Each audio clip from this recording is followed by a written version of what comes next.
কিভাবে একটা বাচ্চার জন্য শেষ হয়ে গেল একটা গোটা পরিবার। এটা কিন্তু কোনো কাল্পনিক কিভাবে সিনেমার ঘটনা না, এটা বাস্তবে হয়েছে। ভারতবর্ষের মহারাষ্ট্রে এটি একটি মর্মান্তিক ঘটনা এবং সত্য ঘটনা, যা শুনলে আপনার গায়ের লোমও খাড়া হয়ে যাবে।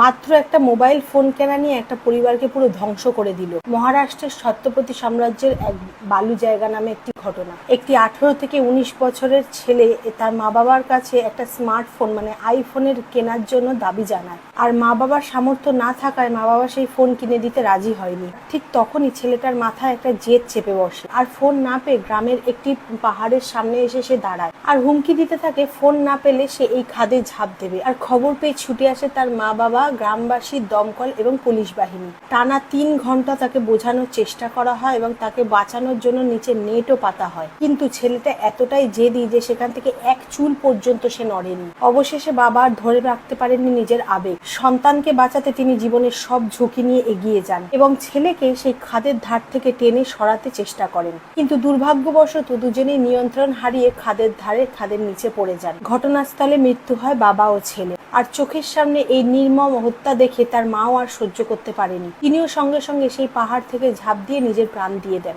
শুধুমাত্র একটা মোবাইলের জন্য 3-3টে তাজা প্রাণ চলে গেল। ক্ষণিকের রাগ এবং জেদ কিভাবে যে একটা পরিবারকে শেষ করে দিতে পারে এই ঘটনা থেকে, সেটা তোমরা বুঝতেই পারছো।